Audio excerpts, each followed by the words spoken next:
Au lendemain d'une mission qui a déjà failli basculer dans le drame, Sonia retrouve Babette avec un visage fermé et une prudence qu'elle peine à dissimuler. Elle insiste immédiatement sur une chose essentielle, le terrain ne s'improvise jamais. Derrière cette mise en garde apparemment professionnelle, une vérité beaucoup plus inquiétante demeure pourtant soigneusement cachée, car Sonia refuse d'avouer qu'elle a elle-même frôlé la mort.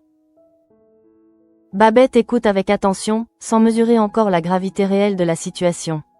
Elle a accepté d'entrer dans cet univers parce que Patrick s'y trouve plongé, parce qu'elle refuse de rester à distance pendant que son mari affronte seul des dangers qu'il ne peut même pas lui raconter.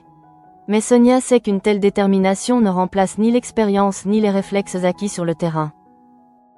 Cette inquiétude explique en partie le ton presque sévère avec lequel Sonia tente de ramener Babette à la réalité. Elle ne doute pas de son courage, mais elle sait parfaitement qu'un mauvais geste, un regard trop insistant ou une réaction trop spontanée peuvent suffire à tout compromettre. Pourtant, au lieu de lui révéler ce qu'elle vient elle-même de subir, elle préfère minimiser le danger et garder le silence. Ce choix installe déjà un profond déséquilibre entre les trois protagonistes. Patrick et Babette pensent pouvoir avancer parce qu'ils sont accompagnés par une professionnelle de la DGSE, tandis que Sonia sait que les événements ont dépassé depuis longtemps le cadre rassurant qu'elle leur présente. Elle continue donc de contrôler les informations, comme si protéger les Nebous signifiait aussi les empêcher de connaître toute la vérité. C'est alors qu'un imprévu vient brusquement perturber cette fragile organisation. Jean-Paul Bauer rentre de vacances beaucoup plus tôt que prévu. Son retour n'a rien à voir avec l'enquête, les petites sont malades, et les vacances ont simplement dû être écourtées. Pourtant, pour Patrick, Babette et Sonia, cette arrivée banale devient immédiatement une menace pour leur couverture improvisée. À peine Jean-Paul apparaît-il que les explications commencent à s'en mêler. Il faut justifier la présence de Sonia auprès des Nebous sans éveiller les soupçons d'un policier qui connaît Patrick depuis des années. Pris de court, ils improvisent. Sonia devient d'abord une professeure de yoga, une version assez inoffensive pour expliquer qu'elle fréquente soudainement la maison et passe du temps avec le couple. Mais le mensonge se complique presque aussitôt. À mesure que la conversation avance, une autre histoire surgit. Sonia serait en réalité une femme harcelée par son ancien compagnon. Les versions s'empilent avec une maladresse qui pourrait presque prêter à sourire si l'enjeu n'était pas aussi sérieux. Babette et Patrick tentent de rester naturels, tandis que Sonia doit préserver une façade crédible malgré l'absurdité croissante de leur scénario. Jean-Paul, de son côté, ne semble pas imaginer l'ampleur de ce qui se joue derrière ces explications bancales. Pour lui, Patrick reste un collègue et un proche qu'il retrouve après quelques jours d'absence. Pourtant, chaque détail raconté devant lui possède désormais une importance disproportionnée, car le moindre souvenir pourra un jour revenir dans une conversation et faire apparaître les contradictions de cette histoire fabriquée dans l'urgence. Plus tard, Jean-Paul retrouve Stanislas et Morgane et leur rapporte quelques gâteaux ramenés de ses vacances. La conversation paraît légère, presque ordinaire, comme une parenthèse dans les tensions qui entourent le commissariat. Mais lorsqu'il évoque naturellement Patrick et cette fameuse Sonia présentée comme professeure de yoga, ces paroles réveillent immédiatement les interrogations que Morgane n'a jamais véritablement abandonnées. Morgane reste en effet troublée par les comportements récents de Patrick. Elle a vu trop de détails qui ne coïncident pas avec l'image habituelle de son supérieur. La proximité avec Sonia, les explications incomplètes, les changements d'attitude, tout cela forme peu à peu un puzzle dont elle ne possède pas encore l'image finale. Le récit innocent de Jean-Paul ajoute simplement une pièce supplémentaire à ses doutes. Stanislas, lui, ne semble pas immédiatement tirer les mêmes conclusions. Pourtant, la situation devient dangereuse précisément parce que les mensonges commencent à circuler indépendamment de ceux qui les ont inventés. Une fausse identité répétée par Jean-Paul peut désormais être confrontée aux souvenirs de Morgane. Et plus les versions sont racontées, plus Patrick et Sonia risquent de perdre le contrôle d'un récit qu'ils ont créé pour protéger leur mission. Pendant ce temps, loin de cette intrigue clandestine, Jules décide lui aussi de changer de méthode. Après réflexion, il veut désormais mener une enquête autour de l'appoint. Son idée marque une volonté claire de prendre davantage d'initiative, comme s'il refusait de rester spectateur et cherchait enfin une manière plus concrète d'aborder son travail. Steve, cependant, se montre immédiatement beaucoup moins enthousiaste. Pour Steve, l'obstacle porte un nom, Charlotte. Il connaît suffisamment son caractère pour anticiper sa réaction et ne nourrit pratiquement aucune illusion. Selon lui, elle n'acceptera jamais que Jules se lance dans cette direction. Pourtant, plutôt que d'abandonner immédiatement l'idée, Steve décide de lui en parler, laissant à Charlotte la possibilité de trancher elle-même au lieu de condamner le projet à distance. La réponse ne tarde pas et confirme exactement ses craintes. Charlotte refuse catégoriquement. Aucun espace ne semble laissé à la négociation, et l'enthousiasme de Jules se heurte ainsi à une limite nette. Derrière cette petite frustration se dessine une autre réalité du quotidien. Même lorsqu'une personne pense avoir trouvé une nouvelle méthode ou une piste intéressante, elle reste dépendante des règles et des décisions de ceux qui encadrent son travail. Dans le même temps, Zoé tente toujours de dissimuler la disparition de son scooter. Face à Jawad, elle continue d'affirmer que le véhicule est simplement en panne et qu'il n'a pas encore été réparé. Mais son mensonge manque de solidité. Jawad connaît suffisamment les situations de ce genre pour comprendre rapidement que quelque chose ne colle pas dans les explications qu'elle lui fournit. Il finit donc par la démasquer et comprend que le scooter a bel et bien été volé. Sa réaction n'est pas seulement celle d'un adulte contrarié par un mensonge. Il pense immédiatement aux conséquences concrètes du vol. Selon lui, Zoé risque de ne jamais retrouver son véhicule intact, car le trafic de pièces détachées fonctionne particulièrement bien et les scooters volés peuvent être rapidement démontés. Pour Zoé, cette perspective rend la situation encore plus difficile à assumer. Le problème ne concerne plus seulement la perte d'un moyen de transport, mais aussi toutes les vérités qu'elle a choisi de retenir. Comme souvent lorsqu'elle se sent coincée, elle a préféré inventer une explication provisoire plutôt que d'affronter directement les conséquences. Mais chaque mensonge supplémentaire réduit désormais l'espace dans lequel elle peut encore se protéger. La situation de Zoé prend une tournure plus concrète lorsque Stanislas revient avec une nouvelle qui pourrait, en apparence, tout arranger. Le scooter volé a finalement été retrouvé. Il explique à Ariane qu'il faudra aller le récupérer à la fourrière d'Aubagne. Pendant quelques secondes, cette information pourrait ressembler à un simple soulagement, mais elle ouvre immédiatement une autre brèche dans les mensonges de Zoé. Car Ariane apprend au même moment un détail qu'elle ignorait complètement. C'est Stanislas lui-même qui avait vendu ce scooter à Zoé. Cette révélation la frappe moins par sa portée matérielle que par ce qu'elle signifie. Sa fille lui a encore caché quelque chose d'important, alors même qu'Ariane essaie depuis longtemps de construire avec elle une relation fondée sur la confiance. Le problème dépasse donc largement la question d'un véhicule volé. Ariane se retrouve une nouvelle fois face à cette impression douloureuse de rester à l'extérieur de la vie de Zoé. Chaque secret ravive la fragilité d'un lien qu'elles ont eu tant de mal à construire. Elle ne veut plus découvrir les choix de sa fille par hasard, au détour d'une conversation avec quelqu'un d'autre. Lorsqu'elle confronte finalement Zoé, la colère d'Ariane se mêle à une vraie blessure. Elle lui reproche de continuer à lui cacher les choses, comme si leur relation n'avait pas suffisamment évolué pour permettre une parole directe. Derrière ces reproches se trouve surtout une demande simple. Elle veut que Zoé lui fasse confiance, pas seulement lorsque tout va bien, mais aussi lorsqu'elle commet une erreur. Zoé, de son côté, se retrouve prise dans une contradiction qu'elle connaît bien. Elle veut préserver son autonomie, éviter les jugements et régler seule les problèmes, mais cette stratégie produit exactement l'effet inverse. Plus elle dissimule, plus Ariane se sent exclue. Et plus Ariane insiste pour être présente, plus Zoé semble redouter de perdre l'espace qu'elle tente encore de protéger autour d'elle. Pendant que cette tension familiale éclate, un autre affrontement, beaucoup plus dangereux, se joue autour de Sonia. Le responsable de la DGSE la convoque avec Franck et leur annonce une décision sans ambiguïté, la mission est terminée. Pour Sonia, qui s'est investie jusqu'au point de mettre sa propre sécurité en jeu, cette conclusion tombe comme une sanction autant qu'un ordre administratif. La hiérarchie ne se contente d'ailleurs pas de fermer officiellement l'opération. Sonia est envoyée en vacances à ses frais. Cette décision doit lui permettre de réfléchir à ses manquements, signe clair que son comportement récent a dépassé les limites acceptées. Le message est simple, elle n'a plus à poursuivre l'enquête, ni à agir comme si elle disposait encore du soutien de la DGSE. Mais Sonia refuse intérieurement d'accepter cette fermeture brutale. Quelqu'un a trahi, une taupe reste à identifier, et pour elle il est impossible de s'arrêter alors que cette question demeure sans réponse. La mission officielle peut bien être terminée, le danger qu'il a provoqué n'a pas disparu. Cette conviction devient rapidement plus forte que l'ordre reçu de sa propre hiérarchie. Franck choisit de rester à ses côtés. Son soutien change profondément la portée de la décision de Sonia. Il ne s'agit plus seulement d'un agent frustré par une mission interrompue, mais de deux personnes qui décident de continuer à creuser malgré la fin officielle de l'opération. À partir de cet instant, leur enquête glisse vers une zone beaucoup plus incertaine.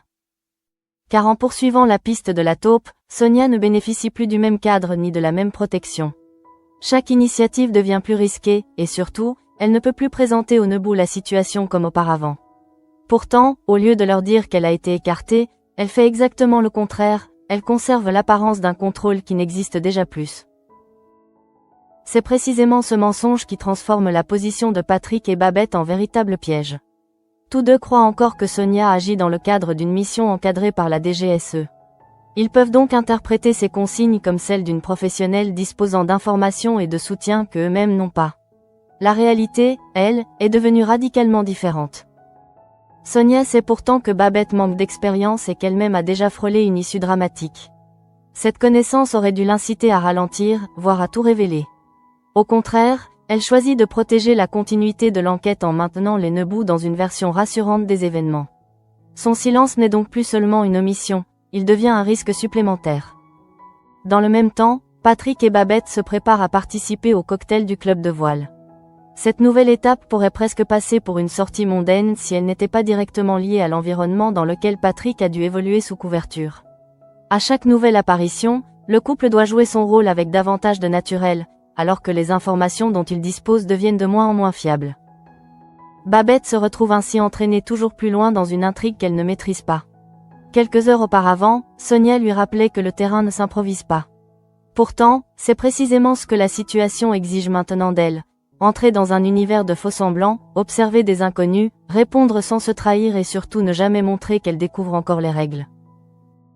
Patrick, lui, sait mieux à quel point la moindre erreur peut avoir des conséquences. Mais il n'a aucune raison de penser que Sonia a déjà été sanctionnée par la DGSE. Il avance donc avec une confiance partielle, persuadé qu'au-dessus de lui existe encore une structure capable de reprendre la main si les choses dérapent. Cette certitude devient désormais l'un des mensonges les plus dangereux de toute l'affaire. Au cocktail, l'atmosphère mondaine dissimule rapidement une tension beaucoup plus personnelle. Bertrand Delamarre vient directement parler à Patrick. Son approche pourrait sembler cordiale, mais ses paroles révèlent immédiatement qu'un autre problème vient de naître autour de l'identité que Patrick a dû endosser. Bertrand annonce qu'il a triplé sa cotisation, et la raison est loin d'être anodine. Il croit en effet que Patrick a couché avec sa femme. Cette accusation ajoute une dimension imprévisible à une couverture déjà fragile. Ce qui devait servir à rapprocher Patrick de certaines personnes ou à renforcer son personnage fictif menace désormais de produire une réaction émotionnelle impossible à contrôler. Une jalousie personnelle peut être aussi dangereuse qu'un soupçon professionnel. Patrick doit donc continuer à jouer sans savoir exactement jusqu'où Bertrand compte aller. Il ne peut ni réagir comme le vrai Patrick Nebout, ni complètement ignorer ce que l'autre homme vient de lui dire. Chaque réponse doit rester cohérente avec le personnage qu'il a construit, alors même que Babette se trouve désormais directement à ses côtés et peut mesurer l'étrangeté de cette situation. Pour Babette, entendre qu'un homme accuse son mari d'avoir couché avec sa femme ajoute une couche presque absurde à une mission déjà difficile à accepter. Elle connaît la logique de la couverture, mais vivre concrètement les conséquences de cette fausse vie est autre chose. Patrick n'est plus seulement obligé de mentir sur son identité, il doit maintenant gérer les traces que cette identité a laissées chez les autres. La soirée ne fait pourtant que commencer à révéler ses dangers. Tamara intervient à son tour et adresse à Patrick une demande qui va encore resserrer l'étau autour du couple. Elle veut qu'il se présente au gala du lendemain accompagné de sa femme. Cette invitation ne laisse plus Babette à la périphérie de l'affaire, elle l'intègre directement au prochain rendez-vous. Pour Patrick, refuser pourrait immédiatement susciter des interrogations. Accepter signifie en revanche exposer Babette à une situation dont elle ignore encore les véritables risques. Entre ces deux possibilités, il doit choisir sans savoir que Sonia, censée coordonner l'ensemble, a déjà été éjectée de la mission. Le piège se referme ainsi lentement autour de lui, construit autant par les ennemis que par les silences de ses propres alliés. Au retour du cocktail, Patrick ne parvient pas à se débarrasser du malaise laissé par les paroles de Bertrand Delamarre. Cette accusation d'adultère, née directement de son personnage sous couverture, prouve que la frontière entre la mission et sa vie réelle devient de plus en plus difficile à maintenir. Désormais, les conséquences de ce faux rôle peuvent atteindre Babette sans qu'elle ait elle-même choisi chacune des règles du jeu. Babette, justement, observe son mari avec une attention différente. Elle sait pourquoi Patrick a dû entrer dans cette mission et comprend qu'une couverture exige parfois des comportements qu'il n'aurait jamais eu autrement. Pourtant, entendre Bertrand parler comme s'il détenait une vérité intime produit forcément une gêne. Elle doit alors séparer ce qu'elle sait de Patrick de ce que les autres croient savoir de lui.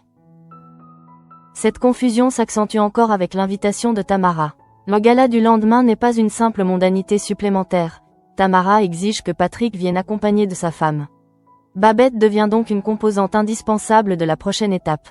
Ce qui était encore récemment une mission menée autour de Patrick se transforme en opération dans laquelle le couple Nebu doit apparaître ensemble et convaincre sans fausse note.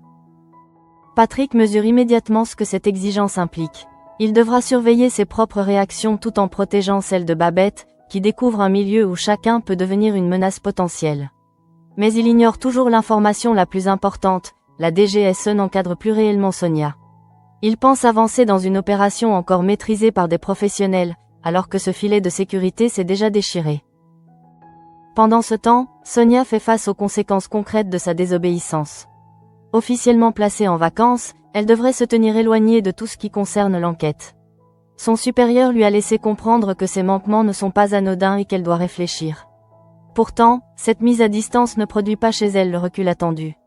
Elle renforce au contraire son obsession pour la taupe. Pour Sonia, abandonner maintenant reviendrait à accepter que quelqu'un puisse avoir trahi sans être identifié.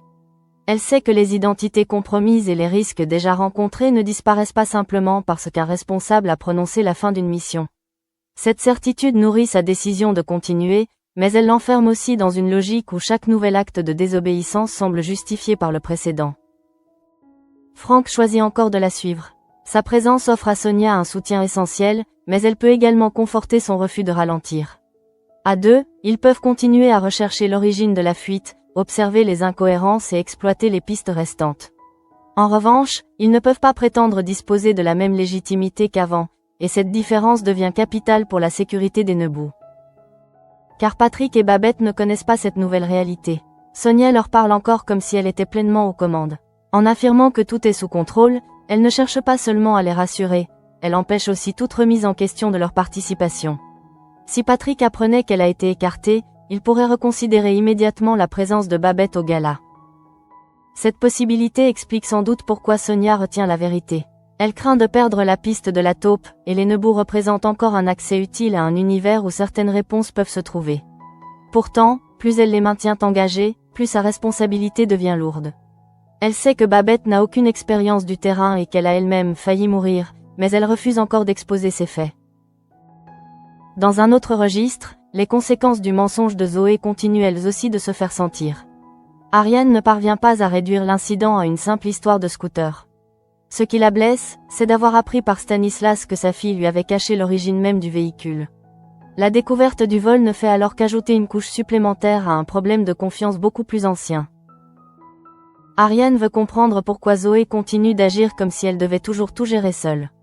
Son reproche est direct, elle souhaite que sa fille lui parle, même lorsque la vérité risque de provoquer une dispute. Après tout ce qu'elles ont traversé pour construire leur lien, devoir encore obtenir des informations par d'autres personnes lui donne le sentiment que quelque chose reste profondément fragile entre elles. Zoé entend les mots de sa mère, mais il lui est difficile de changer immédiatement des réflexes construits au fil du temps. Mentir sur le scooter lui a probablement semblé plus facile que reconnaître un nouveau problème. Elle a choisi une solution temporaire, pensant gagner du temps.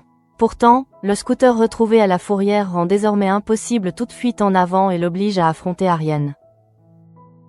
Jawad, de son côté, avait déjà compris que l'histoire de la panne ne tenait pas. Sa peur de retrouver le scooter démonté n'était pas exagérée à ses yeux, car le trafic de pièces rend chaque heure importante. La récupération du véhicule constitue donc une bonne nouvelle, mais elle ne répare pas automatiquement les tensions que le mensonge a provoquées autour de Zoé. Au commissariat, Morgane reste également enfermée dans ses propres interrogations. Le récit de Jean-Paul au sujet de Sonia, présenté comme professeur de yoga, n'a pas réellement dissipé ses doutes. Au contraire, cette explication s'ajoute aux éléments troublants qu'elle avait déjà remarqués autour de Patrick. Elle n'a toujours aucune preuve, mais son intuition lui dit que quelque chose d'essentiel lui échappe. Cette suspicion devient particulièrement dangereuse parce que Morgane appartient elle-même à l'environnement professionnel de Patrick.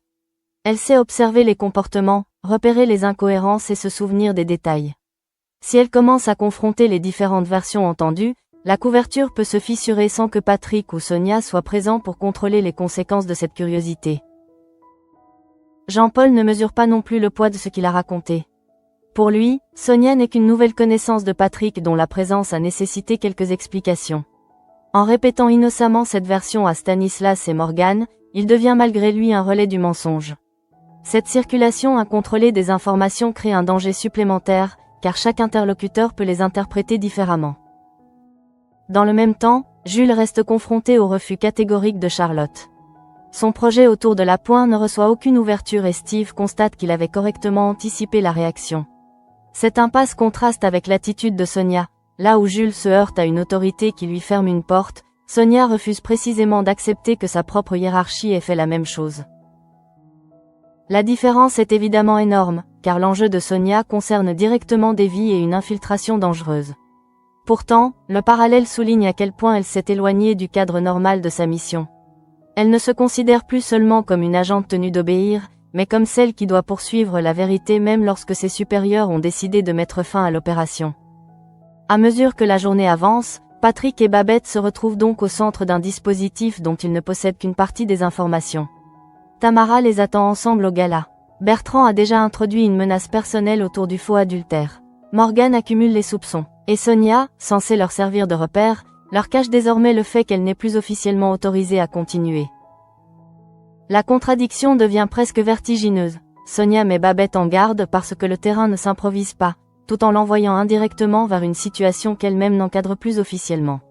Elle sait qu'un agent expérimenté peut être pris au piège, puisque cela vient de lui arriver. Malgré cela, elle laisse Babette croire que les risques restent évalués et maîtrisés par la DGSE. Patrick ne peut pas encore percevoir ce piège dans son ensemble. Il voit seulement les difficultés immédiates, convaincre Tamara, gérer Bertrand, protéger Babette et empêcher son identité réelle d'apparaître. Il continue donc à avancer en s'appuyant sur Sonia. C'est précisément cette confiance qui rend le mensonge de cette dernière si lourd, car le policier prend des décisions essentielles avec une vision faussée de la situation. Et lorsque Sonia se retrouve finalement face au Neubou, elle fait le choix qui scelle véritablement cette nouvelle phase de l'intrigue. Au lieu de leur annoncer que la mission a été arrêtée et qu'elle a été écartée par sa hiérarchie, elle affirme que tout est sous contrôle. Sa voix doit paraître suffisamment ferme pour empêcher Patrick et Babette de voir la faille derrière ses certitudes. À cet instant, Sonia ne dissimule plus seulement un épisode traumatisant ou une sanction professionnelle. Elle cache la nature même de leur situation. Patrick et Babette croient encore avancer pour la DGSE, alors qu'ils sont désormais entraînés dans la poursuite obstinée d'une agente qui refuse d'abandonner. Le danger ne vient donc plus uniquement de la taupe, il vient aussi du mensonge qui les maintient sur sa piste.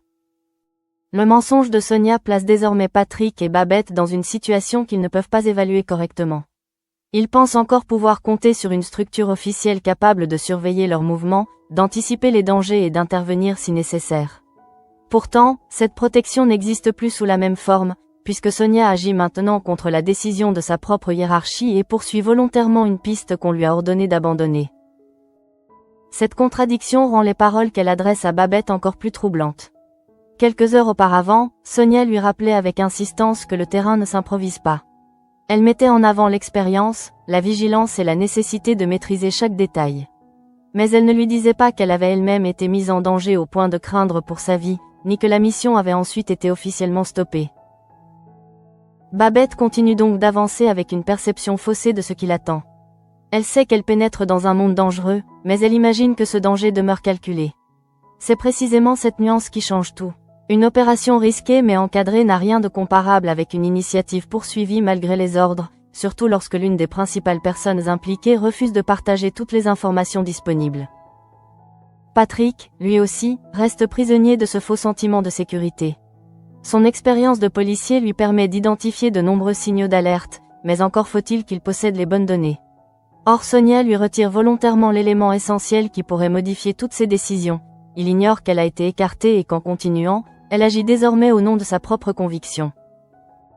Pendant ce temps, la demande de Tamara continue de peser lourdement sur la suite des événements. Elle attend Patrick au gala accompagné de sa femme, transformant Babette en véritable élément de la couverture. Patrick ne peut donc plus préserver une frontière nette entre sa vie conjugale et son identité d'infiltration. Désormais, le rôle qu'il joue exige directement la présence de celle qu'il cherche justement à protéger. Cette implication de Babette rend également les conséquences du faux adultère encore plus délicates. Bertrand Delamarre est convaincu que Patrick a couché avec sa femme, et cette croyance existe indépendamment de la mission elle-même. Pour Patrick, il ne suffit plus de convaincre des inconnus qu'il correspond à son personnage. Il doit aussi assumer les rancœurs et les réactions que ce personnage a provoquées chez ceux qui pensent le connaître. Babette découvre ainsi une autre facette de l'infiltration. Un mensonge cohérent peut finir par produire de vraies blessures autour de lui. Même lorsqu'elle sait que Patrick n'a pas réellement vécu cette histoire, elle doit supporter le regard des autres, leurs sous-entendus et leurs certitudes. Elle est invitée à jouer l'épouse d'un homme dont la fausse identité possède désormais un passé suffisamment crédible pour susciter jalousie et ressentiment. Dans le même temps, Sonia ne semble plus capable de considérer l'abandon comme une possibilité acceptable. La taupe reste son obsession.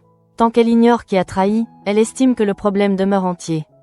La sanction de la DGSE ne fait donc que déplacer son enquête dans l'ombre, avec Frank à ses côtés, alors même que les conséquences de cette obstination commencent déjà à toucher Patrick et Babette. Frank, en choisissant de la suivre, devient un appui précieux. Il confirme indirectement à Sonia qu'elle n'est pas seule à juger la piste trop importante pour être abandonnée. Mais ce soutien peut aussi l'empêcher de mesurer à quel point elle franchit une nouvelle limite. Plus elle progresse sans autorisation, plus il devient difficile de revenir en arrière sans reconnaître qu'elle a exposé d'autres personnes à des risques supplémentaires. Le véritable problème n'est donc plus uniquement de savoir si Sonia a raison sur l'existence d'une taupe. Même si son intuition est fondée, la manière dont elle choisit de poursuivre change complètement la nature de la situation. Elle ne partage pas cette réalité avec les Nebu, alors que continue à prendre des risques en pensant participer à une mission toujours couverte par les mêmes règles. Ailleurs, Ariane tente précisément d'éviter ce genre de mécanique avec Zoé. Elle refuse que leur relation continue à fonctionner à travers des vérités découvertes trop tard. Le scooter retrouvé constitue presque un soulagement secondaire face à l'essentiel. Elle veut que sa fille comprenne que cacher un problème ne le rend jamais plus simple, et que la confiance suppose aussi d'accepter de montrer ses erreurs. Zoé se retrouve ainsi devant une demande qu'elle ne peut pas facilement contourner. Ariane ne lui réclame pas une perfection impossible, mais une transparence qu'elle a encore du mal à offrir. La colère de sa mère vient justement du fait qu'elle aurait préféré apprendre immédiatement le vol, ainsi que l'achat du scooter auprès de Stanislas, plutôt que découvrir ces éléments par morceaux et par l'intermédiaire d'autres personnes. Cette confrontation contraste fortement avec la manière dont Sonia agit face au Nebu. Ariane exige la vérité parce qu'elle sait qu'un lien ne peut pas tenir durablement sur des omissions. Sonia, au contraire, choisit de retenir les informations pour maintenir Patrick et Babette dans l'action.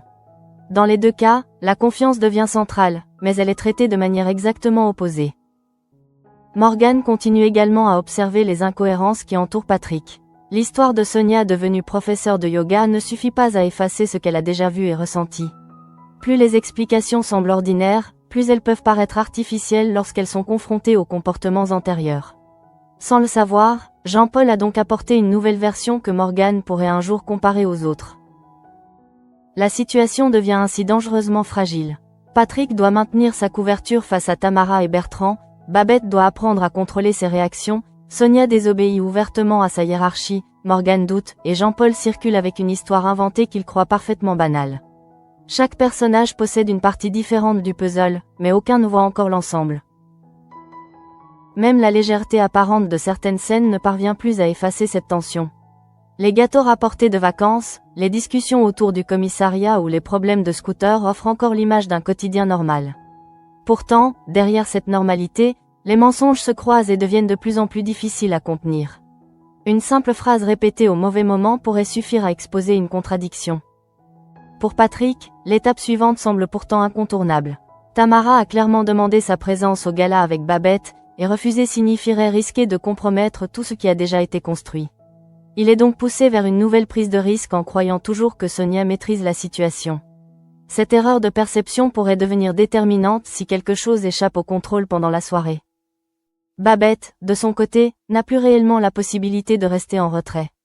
Une fois présentée dans ce milieu comme la femme de Patrick, elle devient elle-même observable, mémorisable et potentiellement questionnée. Chacun de ses gestes pourra renforcer ou fragiliser la crédibilité du couple. Sonia le sait parfaitement, ce qui rend son silence sur la fin officielle de la mission encore plus difficile à justifier. La peur qu'elle avait exprimée face au manque d'expérience de Babette n'a donc pas disparu. Au contraire, elle reste présente derrière chaque décision. Sonia sait que Babette pourrait commettre une erreur parce qu'elle n'a jamais été préparée à ce genre d'opération. Mais au lieu d'utiliser cette peur comme raison pour l'écarter, elle continue à la maintenir dans un dispositif de plus en plus incertain. À mesure que le piège se resserre, Patrick et Babette deviennent ainsi dépendants d'une version de la réalité fabriquée par Sonia. Ils ne savent pas qu'elle poursuit la mission contre les ordres, ni qu'elle leur cache sa propre mise en danger. Ils pensent simplement devoir tenir encore un peu, jouer correctement leur rôle et faire confiance à celle qui est censée savoir jusqu'où ils peuvent aller. Or Sonia elle-même n'est plus certaine de pouvoir maîtriser ce qui vient. Son refus d'abandonner la taupe la pousse à avancer malgré les avertissements de sa hiérarchie, tandis que Patrick et Babette sont désormais directement invités dans un gala potentiellement décisif. Derrière son affirmation selon laquelle tout reste sous contrôle, une vérité beaucoup plus inquiétante se dessine, personne ne contrôle réellement la suite. La situation atteint ainsi un point où chaque décision peut désormais produire des conséquences impossibles à maîtriser. Patrick et Babette se préparent à continuer sans savoir que la mission officielle a été interrompue, tandis que Sonia s'obstine à poursuivre la piste de la taupe. Ce décalage entre ce que chacun croit et ce qui se passe réellement devient le cœur même du danger qui les entoure. Sonia sait parfaitement que sa hiérarchie lui a ordonné de s'arrêter. Elle sait aussi qu'elle a été envoyée en vacances précisément parce que ses manquements ont été jugés suffisamment graves pour nécessiter une mise à distance.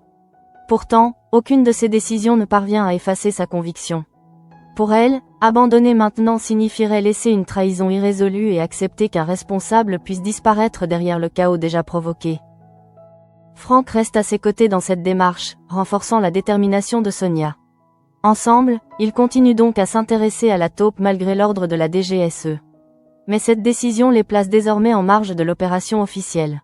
Ils ne disposent plus du même cadre, et surtout, Sonia ne peut plus prétendre que Patrick et Babette avancent sous une protection identique à celle du début.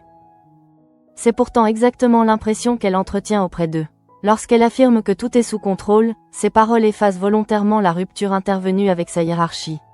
Patrick entend cette assurance comme celle d'une agente qui dispose encore des mêmes moyens. Babette, elle, peut croire que les risques qu'elle prend sont toujours évalués par des professionnels capables de stopper l'opération si la situation devient trop dangereuse. La vérité est beaucoup moins rassurante. Sonia a elle-même failli être tuée et a choisi de cacher cet épisode à Babette. Ce silence prend désormais une dimension beaucoup plus grave. Elle ne dissimule pas seulement une expérience traumatisante pour protéger une collègue improvisée de la peur. Elle retient une information qui aurait pu convaincre Babette de mesurer différemment le prix de sa participation. Dans le même temps, Patrick se retrouve confronté aux conséquences imprévues de son infiltration. Bertrand Delamarre croit sincèrement qu'il a couché avec sa femme et le lui fait comprendre sans détour. Le fait qu'il ait triplé sa cotisation ne suffit pas à rendre la situation anodine. Au contraire, cette réaction prouve que l'identité de couverture de Patrick a créé autour de lui des liens, des jalousies et des rancœurs désormais très réels. Babette doit encaisser cette absurdité sans perdre de vue l'objectif. Elle sait que l'homme qui se tient devant Bertrand n'est pas exactement le mari qu'elle connaît dans leur vie quotidienne, mais le personnage construit pour infiltrer cet environnement. Pourtant, ces deux identités utilisent le même visage. Chaque accusation adressée à l'une résonne forcément dans l'autre, rendant la frontière émotionnelle beaucoup plus difficile à préserver. Puis Tamara ajoute une nouvelle contrainte en demandant à Patrick de venir au gala avec sa femme. Cette invitation transforme immédiatement Babette en élément central de la prochaine étape. Elle ne pourra plus rester en retrait, attendre que Patrick lui raconte ce qu'il a vu ou ce qu'il a entendu. Elle devra être physiquement présente, jouer son rôle et supporter les regards sans révéler ses inquiétudes. Patrick pourrait sans doute accepter plus facilement ce risque s'il connaissait la situation exacte de Sonia. Il pourrait réfléchir autrement, poser d'autres limites ou simplement reconsidérer la place de Babette dans l'opération. Mais cette possibilité lui est retirée par le mensonge. Il avance donc vers le gala en se fondant sur des informations incomplètes, convaincu que la DGSE conserve encore une forme de contrôle. Babette se retrouve alors dans une position particulièrement paradoxale.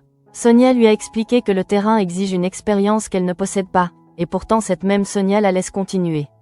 Ce contraste révèle toute l'ambiguïté de son attitude. Elle veut protéger Babette, mais elle veut aussi poursuivre la taupe. Entre ces deux objectifs, c'est finalement la continuité de l'enquête qui semble prendre le dessus. Pendant ce temps, Ariane cherche exactement l'inverse avec Zoé. Elle veut mettre fin au secret avant qu'ils ne détruisent leur confiance. La découverte du scooter retrouvé à la fourrière aurait pu régler le problème matériel. Pourtant, apprendre que Stanislas avait vendu ce scooter à sa fille lui fait comprendre qu'une partie entière de cette histoire lui avait encore échappé. Ariane ne reproche donc pas seulement à Zoé d'avoir menti au sujet du vol. Elle lui reproche de continuer à construire autour d'elle des zones de silence.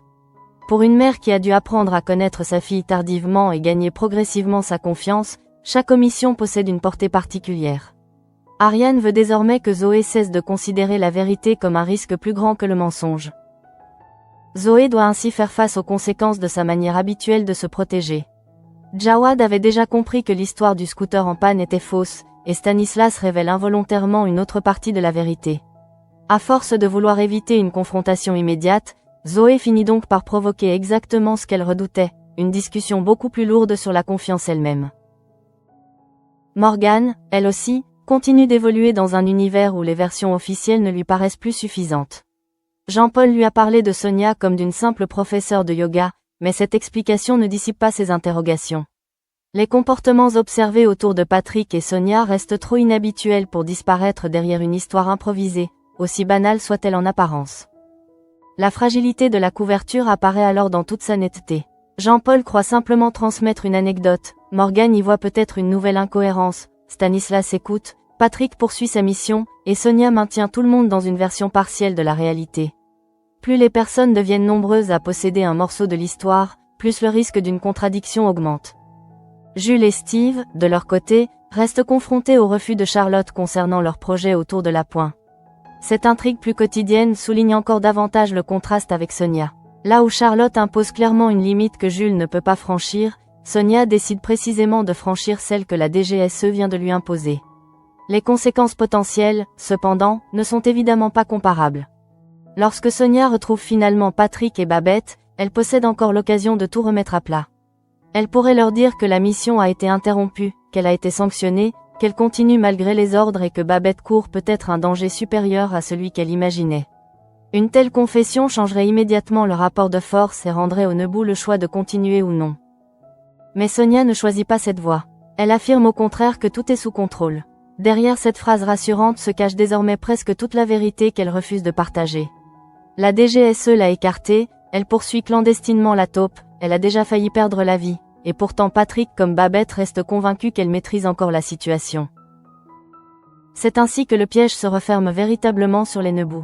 Patrick croit protéger sa couverture, Babette croit soutenir son mari, tandis que Sonia croit protéger une enquête qu'elle refuse d'abandonner.